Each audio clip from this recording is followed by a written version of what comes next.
Aw bena ni jamukan duman min lamɛn a sababu ɲuman ye warimarakɛsu ani jurudonkɛsu ɲɛsigiso ye.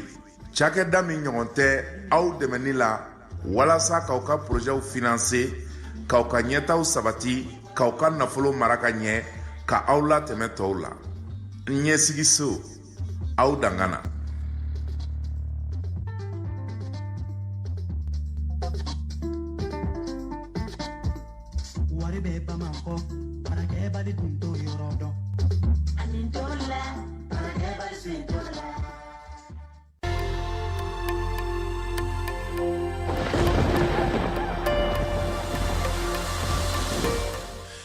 Amis auditeurs de la radio Baouli FM 103 MHz, c'est l'heure de nos informations en français.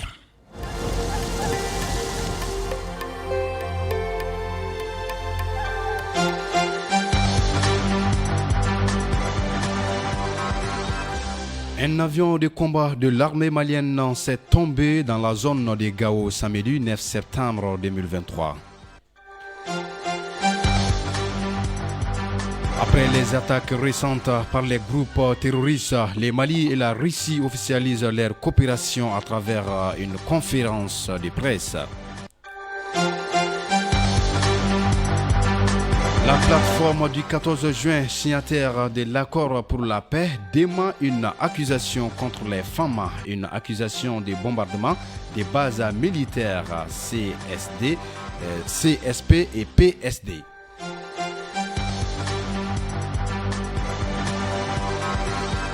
Mesdames et messieurs, bonjour. Vous êtes câblés sur les ondes de 103.0 MHz, la radio Baoulé. Bienvenue dans ce journal-là avec une présentation de Sékou Traoré, mise en onde assurée par Bouraïma Traoré. Bienvenue.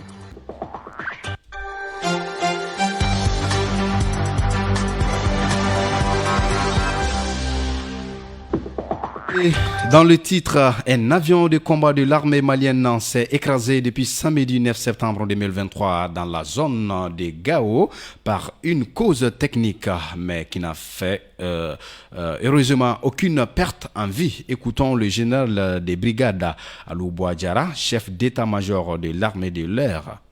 Samedi 9 septembre 2023, à quelques kilomètres au nord de Gao, l'armée de l'air a perdu un appareil, un avion de combat, un avion d'attaque au sol de type Sukhoi Su-25 qui était en mission de défense du territoire et de protection des populations maliennes. L'aéronef a exécuté une mission qui lui avait été assigné par les autorités militaires et le résultat de la mission a été très concluant. Et ensuite, il y a eu quelques problèmes techniques qui ont forcé l'équipage à abandonner le bord, c'est-à-dire à s'éjecter de l'appareil qui s'est écrasé.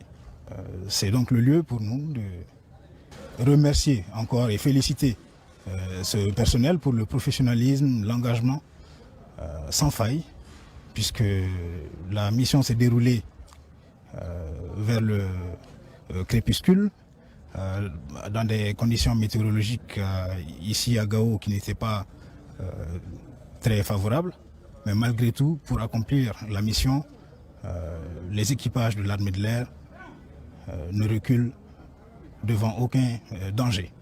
Et ça, c'est encore une raison pour rendre hommage à cet équipage hautement qualifié, hautement professionnel et surtout très engagé pour la défense du Mali.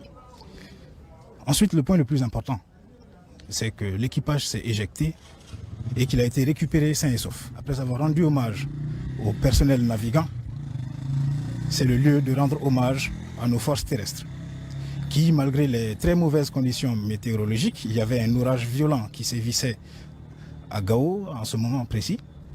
Donc malgré ces conditions, malgré la tombée de la nuit, malgré l'obscurité, malgré le terrain difficile, malgré les conditions extrêmement hostiles de l'environnement, nos forces terrestres, nos fusiliers commandos de l'air, nos forces spéciales sont sortis, ont mené une mission extrêmement périlleuse de recherche et sauvetage au combat pour signifier que l'armée malienne n'abandonne jamais. Nous nous sommes entretenus avec cet équipage-là aujourd'hui et le moral est au beau fixe et nos pilotes sont encore plus déterminés et prêts à repartir. Alou Bouadjara, chef d'état-major de l'armée de l'air, et le général là, c'est un général là, des brigades, sur le crash d'avion dans la zone de Gao. À travers une conférence de presse, la Russie et le Mali officialisent leur coopération militaire après les incidents des groupes armés terroristes qui ont fait des dégâts. Un extrait des allocutions de Serge Lavrov, ministre des Affaires étrangères russe.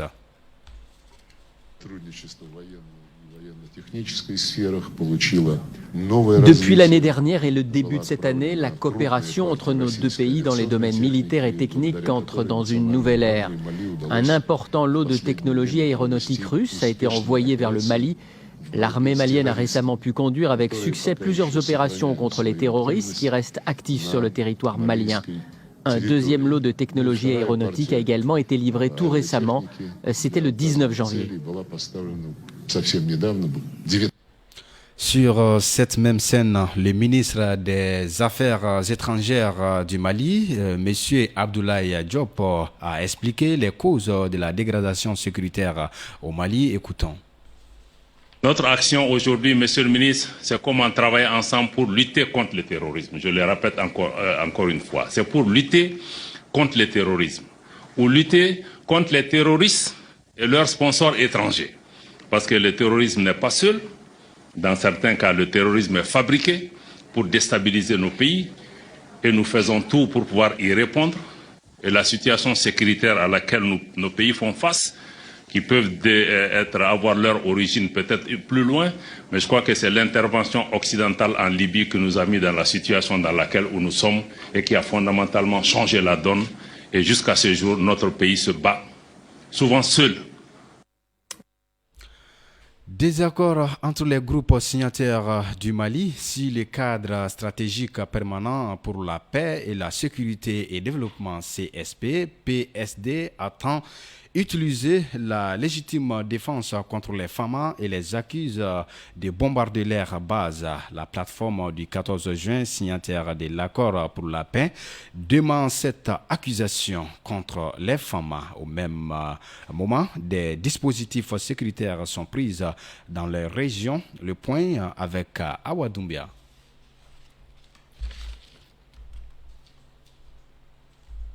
Depuis l'annonce de la rétrocession des camps et bases de l'amunissement au FAMA, la zizanie ne cesse de régner au sein des groupes signataires de l'accord pour la paix et la réconciliation issu du processus d'Alger.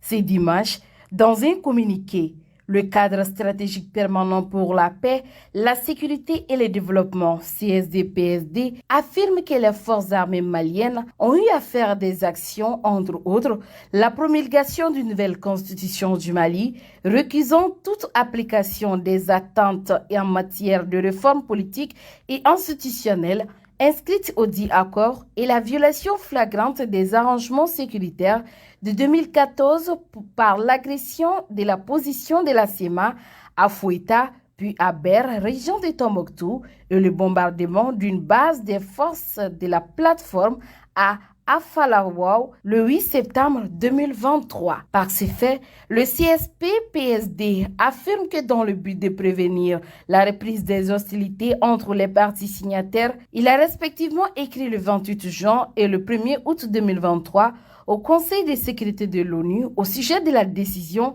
de retrait du Mali avant le 31 décembre 2023 de l'amunissement. Partant des déclarations des autorités au pouvoir à Bamako et des faits accomplis, le CSP-PSD conclut que cette dernière prétexte la décision de retrait de la mission onusienne de ces dites zones pour les occuper en violation du cessez-le-feu et des dispositions de l'APR issues du processus d'Alger sur les conditions et les plans de déploiement des forces dans l'Azawada. Le CSP-PSD, dans ses communiqués, précise que son objectif n'est pas la question des emprises en tant que telles, mais plus largement le contrôle des zones qui lui sont attribuées par les arrangements sécuritaires de 2014, au sein desquels l'aménagement s'est installé dans le cadre de sa mission. Le CSP-PSD, tout en désignant les autorités au pouvoir comme sur les responsables des conséquences graves qu'engendrera sa stratégie actuelle à rompre le cessez-le-feu, déclare adopter dorénavant toute mesure de légitime défense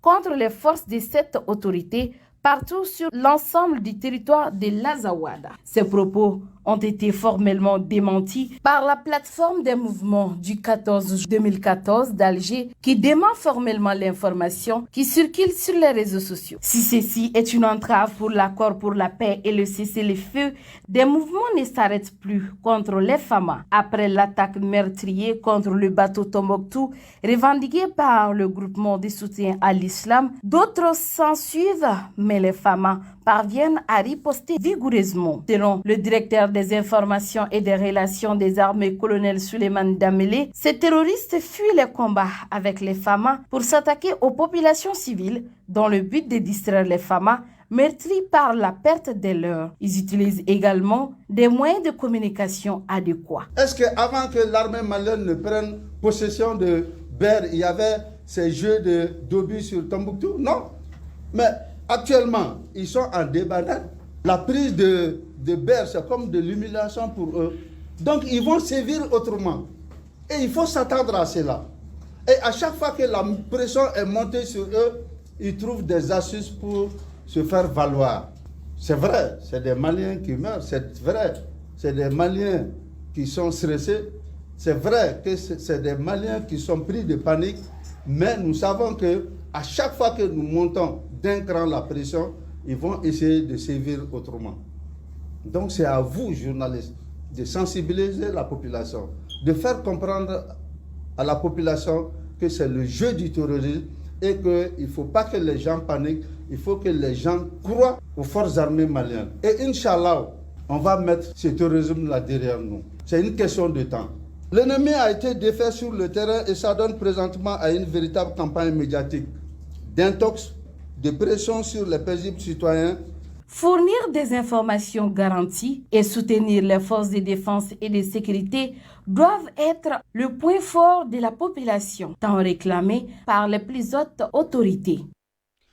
Awa Doumbia sur le désaccord entre les groupes signataires du Nord Mali. Maintenant, place à notre chronique environnement.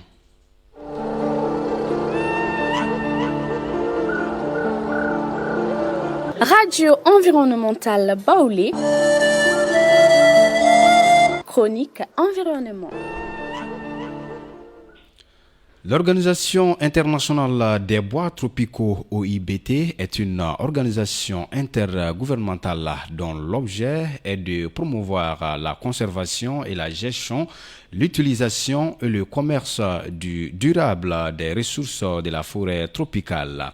D'où cette question, la gestion des ressources naturelles par les collectivités est-elle une solution pérenne pour un développement durable? Seydou Traoré dit Bako, environnementaliste au micro de Sitan Keita. Voilà, merci pour votre question. La gestion des ressources naturelles, notamment les forêts, par les collectivités, est-elle une solution pérenne pour un développement durable?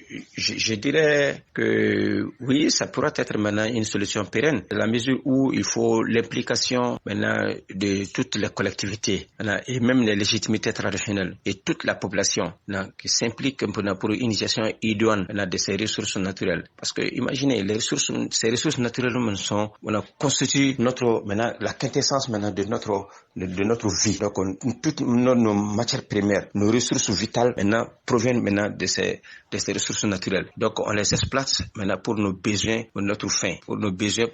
Donc maintenant c'est à nous, la population bénéficiaire, de prendre soin de ces ressources naturelles. Et pour ça, il faut une exploitation et idoine rationnelle, une prise de conscience nécessaire. En ce moment, il faut que les collectivités maintenant passe par des sanctions en dehors même maintenant de la conscientisation des populations. Il faut que les sanctions s'imposent pour une utilisation idoine maintenant de ces ressources naturelles, parce que l'exploitation abusive de ces ressources naturelles maintenant conduit à l'épuisement total de ces ressources et des causes à effet. Maintenant, ça va amener quoi à la longue? Donc le problème maintenant de sécheresse, le problème de désertification, surtout maintenant avec le phénomène maintenant de changement climatique qui touche maintenant tous les aspects du développement. Donc maintenant, cette collectivité, les bénéficiaires de ces ressources naturelles qui doivent s'impliquer davantage pour une gestion idoine de ces ressources, pour un développement. Seydou Traoré au micro de Sitan Keita. Maintenant, place à notre chronique santé.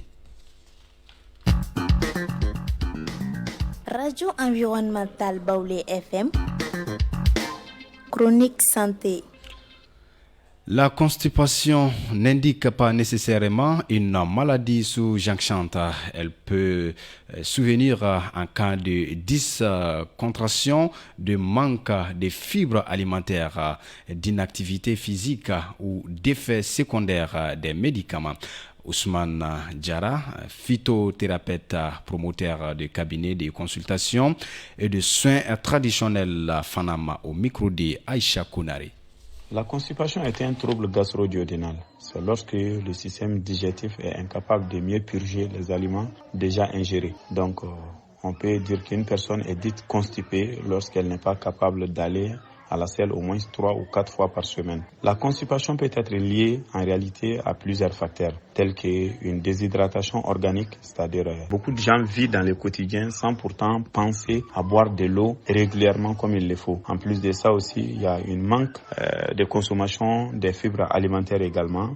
Au troisième point, la non-pratique régulière des activités physiques et sportives. Et il y a aussi en réalité des causes qui peuvent dériver également des excès médicamenteux. Beaucoup de gens consomment les médicaments de la rue, beaucoup de gens consomment les médicaments sans pourtant respecter les signes prescrits par leur médecin. Donc, ce qui fait que l'excès médicamenteux aussi peut engendrer en réalité la constipation chronique. Donc, une constipation chronique non traitée peut amener plusieurs conséquences, à savoir des maladies récidives telles que la crise hémorroïdaire, des fissures anales, des prolapsus, des gens, quand ils partent à la selle, on trouvera qu'il y a un bouton façon qui sort de l'anus. Donc après la défécation, quand ils se tiennent debout aussi, les boutons là rentrent. On appelle ça du prolapsus. Chez d'autres personnes, ça peut causer également des thromboses, c'est-à-dire des caillots de sang sur les veines rectales. Donc en réalité, la constipation peut engendrer beaucoup de causes. Ça peut amener beaucoup de facteurs négatifs chez les personnes.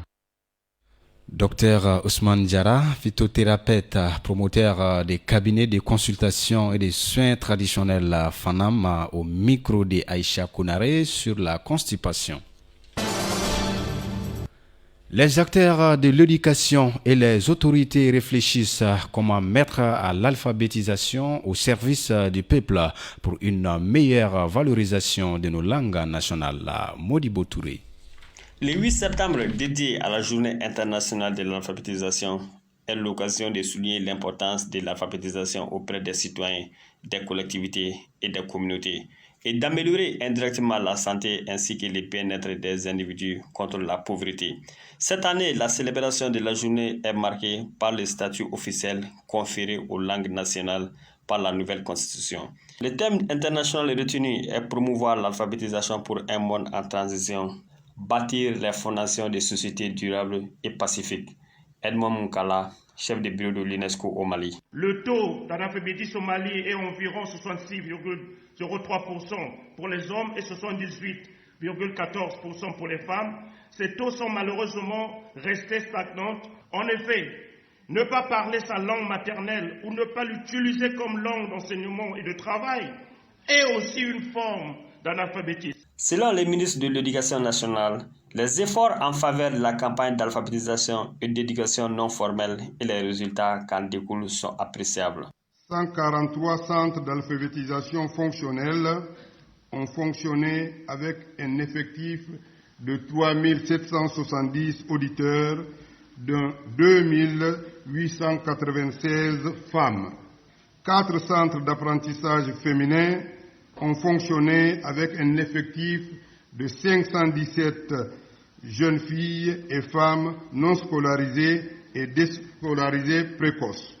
87 jeunes femmes ont été formées dans les filières de transformation agroalimentaire, de coupe-couture, teinture et coiffure esthétique, l'actualisation du curriculum et les programmes de café en approche par compétences, APC. Malgré ces résultats, les sous-secteurs de l'alphabétisation et de l'éducation non formelle souffrent notamment d'un faible financement, d'un manque de ressources humaines qualifiées, d'absence de statistiques fiables, a encouragé le ministre de l'Éducation.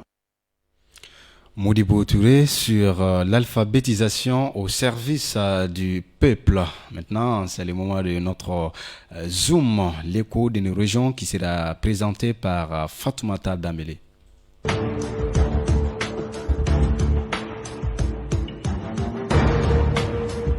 Zoom sur le Mali, c'est l'écho de nos régions.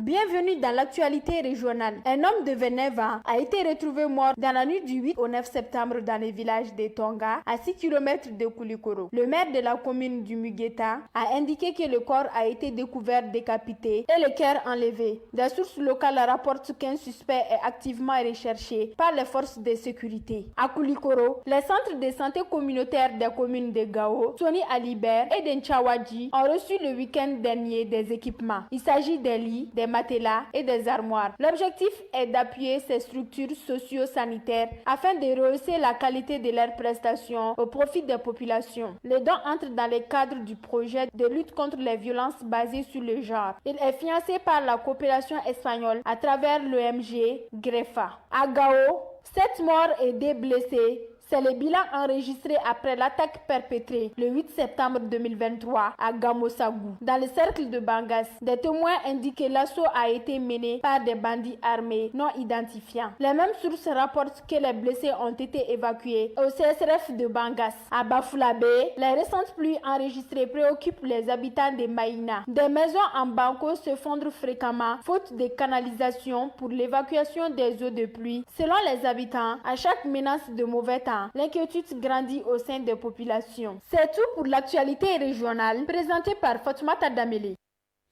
Fatoumata Dambélé, l'écho de nos régions. Maintenant, place à notre page sport.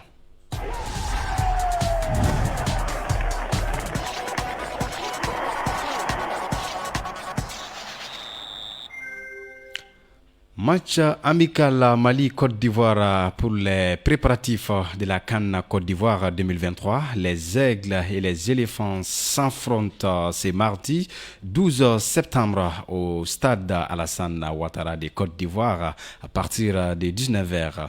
La conférence d'avant-match a eu lieu ce lundi par le sélectionneur national des aigles, Eric Sekouchel. Les détails, c'est avec Awa Doumbia.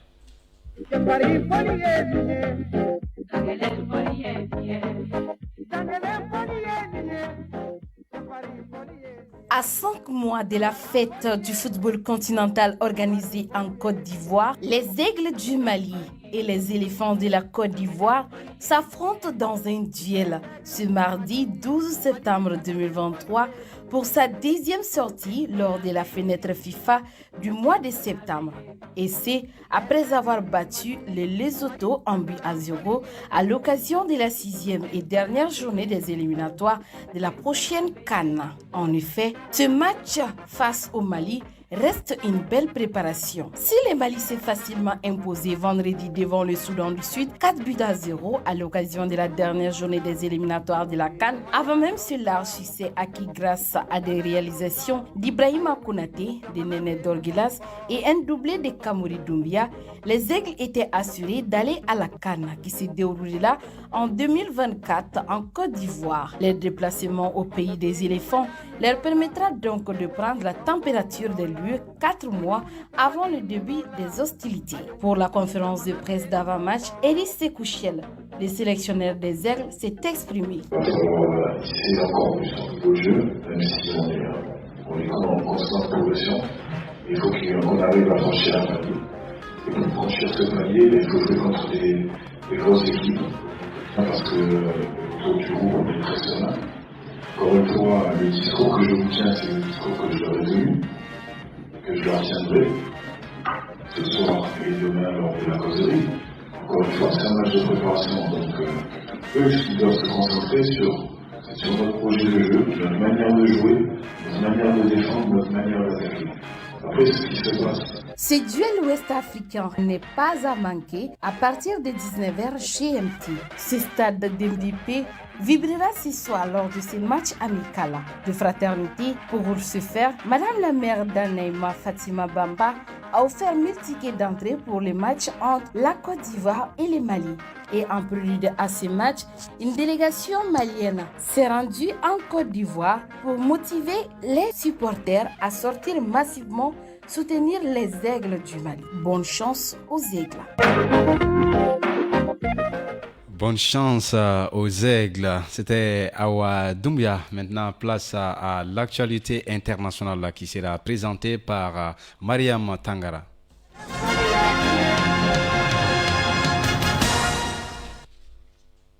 Bienvenue dans les actualités internationales. Dans la ville de Derna, la tempête Daniel a balayé dimanche plusieurs régions de l'est de la Libye, notamment les villes de Benghazi, Al-Baïda et Al-Mar, ainsi que Susa et Derna. Inondation en Libye. Le conseil présidentiel appelle les pays frères et les organisations internationales à l'aide. L'est de la Libye, des centaines de personnes ont trouvé la mort et des milliers d'autres sont portés disparus après les inondations qui ont frappé la région. Dans une interview, Oussama Ahmad, le chef du gouvernement nommé par le Parlement, cité par l'agence officielle libyenne, l'ANA, a indiqué que plus de 2000 personnes sont mortes dans la ville de Derna, dans l'est du pays, ajoutant que les blocs résidentiels entiers ont été rasés par les inondations. Une 11e messe qui s'est tenue cette année dans l'église de l'île d'Amar sur le lac d'Evan, dans l'est de la Turquie, qui est ouverte au culte une fois par an, avec l'autorisation spéciale du ministre de la Culture et du Terrorisme. S'est achevée dimanche. La célébration de ces offices dans des lieux aussi particuliers est l'un des meilleurs indicateurs de la liberté de croyance et de culte en Turquie. Les cours du pétrole en légère baisse sous la pression du dollar et des difficultés économiques de la Chine. Les cours du pétrole ont encaissé des pertes limitées, mais sont tous de même restés à leur seuil le plus haut depuis 10 mois. Lors des échanges matinaux de ce lundi, à un moment où les gains du dollar américain et les inquiétudes persistantes concernant l'économie chinoise avaient pesé leur poids sur les prix du baril. Les réductions de la production pétrolière décidées par des pays de l'OPEP+ ont freiné de nouvelles baisses des cours. Le chef des services de renseignement israélien Mossad, David Barnett, a menacé dimanche d'assassiner des dirigeants iraniens au cas où des Israéliens et des Juifs seraient visés par Téhéran. C'est ce qui ressort d'un discours prononcé par Barnea lors de la conférence annuelle de l'Institut pour la politique antiterroriste TIC à l'université Reichmann à Herzliya, selon un communiqué publié par le bureau du Premier ministre. C'est tout pour l'actualité internationale, présentée par Mariam Tangara. Actualité internationale qui a été présentée par Mariam Tangara, et c'est ce qui met fin à cette édition. Mais avant de se quitter, voici les gros titres qui ont été détaillés dans cette édition. Un avion de combat de l'armée malienne s'est tombé dans la zone de Gao samedi 9 septembre 2023. Après les attaques récentes par les groupes terroristes, le Mali et la Russie officialisent leur coopération à travers une conférence de presse. Et enfin, la plateforme du 14 juin, signataire de l'accord pour la paix, dément une accusation contre les femmes, une accusation de bombardement de bases militaires CSP-PSD. Et c'est tout pour le journal qui a été présenté par Sekou Traoré, mise en onde assurée par Bourama Traoré. Inch'Allah, à partir de 14h, on se retrouve ici encore pour une autre émission. À vous la parole et bonne suite des programmes sur la radio Baoulé 103.0.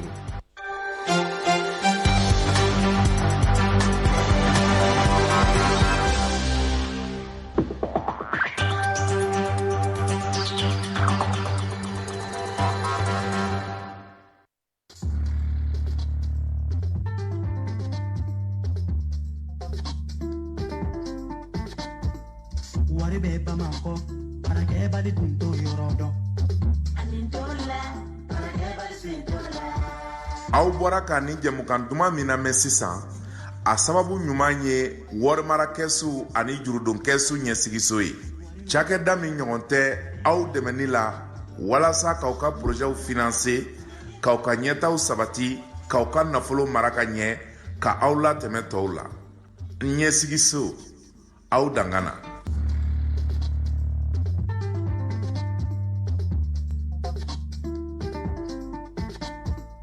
Wari bɛ Bamakɔ baarakɛbali tun t'o